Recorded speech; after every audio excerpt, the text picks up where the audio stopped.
Pemerintah Provinsi DKI Jakarta telah menetapkan kenaikan upah minimum provinsi atau UMP dari 5,3 juta rupiah menjadi 5,7 juta rupiah.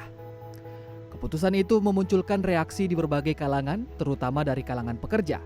Lantas cukupkah gaji UMP 2026 sebesar 5,7 juta untuk hidup di Jakarta?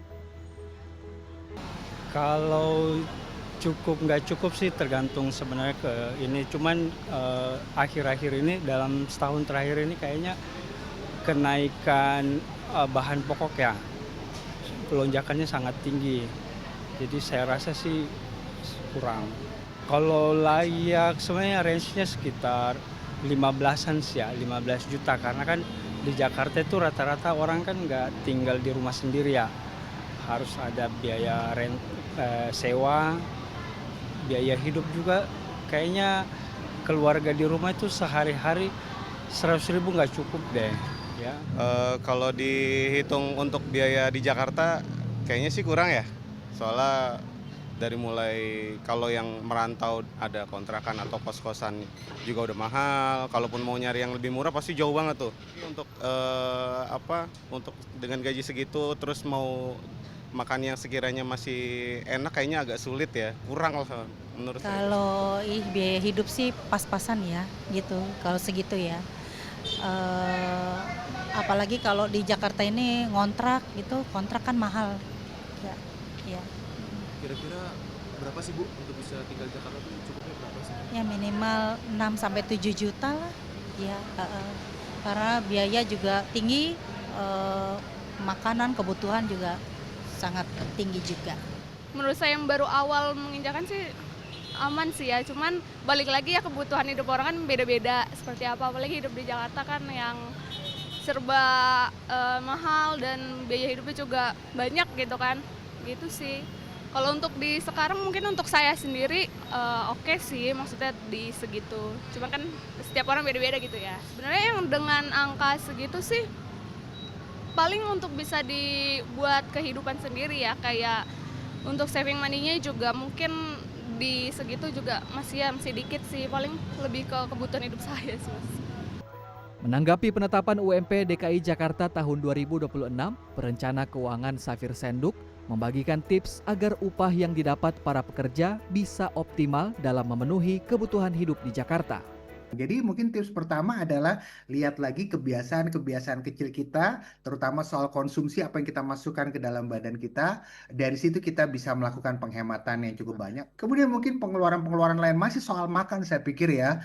Ada tipe orang yang dia yang penting karbonya banyak, lauknya sedikit. Ya, karbonya banyak, proteinnya sedikit. Nah, saya pikir mungkin kita pelan-pelan mungkin harus mengubah apalagi dengan meningkatnya umur gitu ya. Mungkin karbonya berkurang, proteinnya diperbanyak. Kenapa? Untuk asupan ke otak juga seperti itu. Ya, ini hal-hal kecil yang kedua.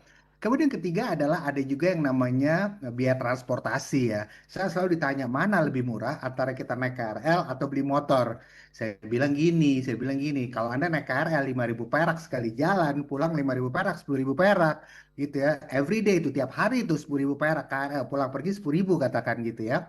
Nah 10.000 itu dibeliin bensin, oh itu bisa buat PP 2 kali itu. Bisa buat PP 2 kali. Saya setuju lebih murah kita beli bensin dibanding kita naik KRL. Tapi jangan lupa untuk bisa murah beli bensin kita mesti beli dulu motornya.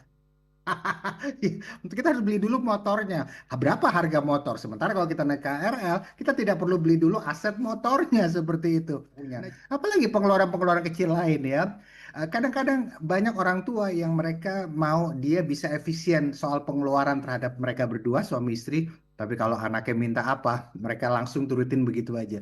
Tidak semua keinginan anak harus dituruti saya pikir ya. Ini mesti dilihat baik-baik. Safir juga membagikan tips bagaimana mengelola keuangan untuk para generasi muda yang baru saja memasuki dunia kerja dengan UMP DKI Jakarta. Tips untuk para Gen Z adalah jangan ikuti kesalahan yang dilakukan para Gen X. Apa kesalahannya? Kesalahannya adalah bagi Gen X kemapanan dibuktikan dari beli barang. Ya, jadi kalau saya pengen beli, kalau saya pengen, oke, pengen butuh olahraga di rumah, beli treadmill dong, butuh ini gini, rumah harus besar, beli kendaraan baru dan lain sebagainya. Tapi saya lihat sekarang banyak Gen Z, sebagian nggak semua, itu mereka mulai punya lebih sedikit barang lebih bagus. Kenapa?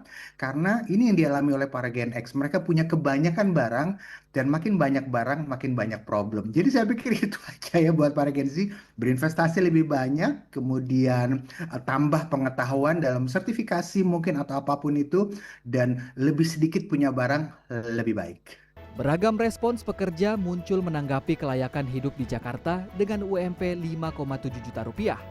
Pada akhirnya, kelolalah dengan bijak pendapatan dan juga pengeluaran yang kita lakukan. Rino Paranginangin, Softan Herdiagama, Jakarta.